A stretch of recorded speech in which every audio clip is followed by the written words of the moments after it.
3 days before my GCSE exam. I already came up with a method that I would use to get good grades, which is my previous video, but I had to figure out a way to eliminate any chance of me procrastinating because I had procrastinated for 2 years. And so in this video, I'm going to be showing you the unconventional methods that nobody tells you that I use to get these grades. So step 1, set up your desk the night before.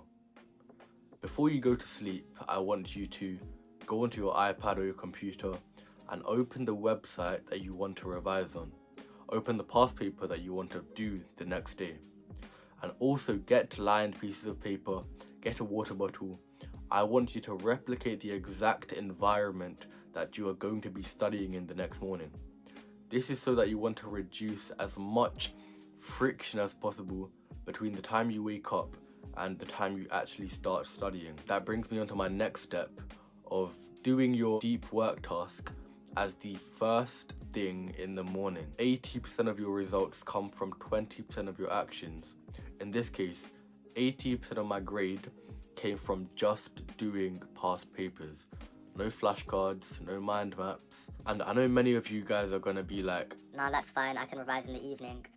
But I promise you, from now on, if you don't revise in the morning, you are definitely sacrificing the possible grades you could have gotten. And the reason I tell you to revise in the morning is because that's when you have very little attention residue, because you haven't gone on TikTok, you haven't gone on YouTube, you haven't had breakfast, you are clear, your mind is clear. You don't deserve food unless you've done the work. During my cramming revision season, I would not let myself have breakfast until I did the task I intended to that morning. That was so that I could actually quote unquote punish myself. Looking back, I'd probably do the opposite, where if I did the work, I would get a better breakfast. I still use that today, where in the gym, if I don't do my full workout, I don't deserve a protein shake. Guys, you need discipline. You cannot rely on motivation.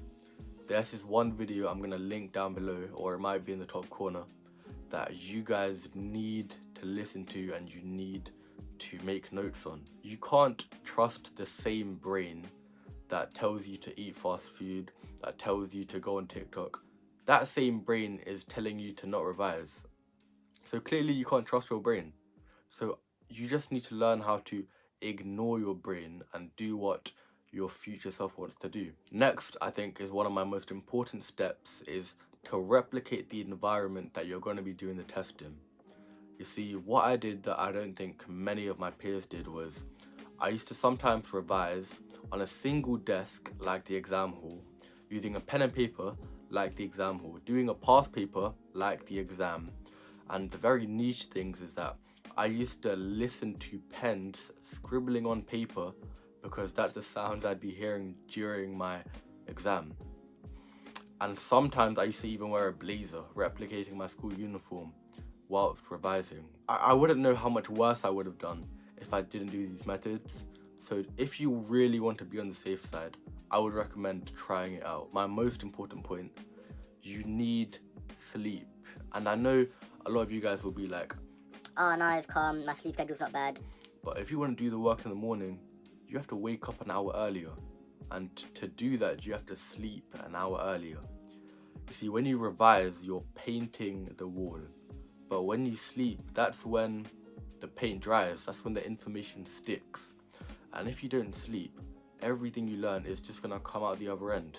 A good, productive day is made of a good, productive morning. And that morning is made of a good, productive night. So the night before, as I said, plan everything you're going to do, set your environment up, and you have to go to sleep. You have to go to sleep early. And I know for many of you guys, you'll be like, oh, I can't be asked to sleep early because my sleep schedule is finished. Today, just for tonight, I want you to go to sleep whenever you do, whether that be 11 or 10. And just for today, this one day, firm 5 or 6 hours of sleep. Wake up at 5. I'm not gonna lie, I slept at 11 last night and I woke up at 5 a.m. That's so that I can restart my sleep schedule. So your body wants to be awake for around 17 hours. So the easiest way to correct your sleep schedule It's just by firming the 5 hours of sleep on one day and then recycling that process. Because the sooner you do this, the more you're going to be tired at 9 p.m. That's when you're going to actually restart your sleep schedule. You have won the day when you have won sleep. And again, I want to heavily reiterate the fact that if you want to sleep early, you need discipline. And for that, I highly recommend this guide. May God be with you guys.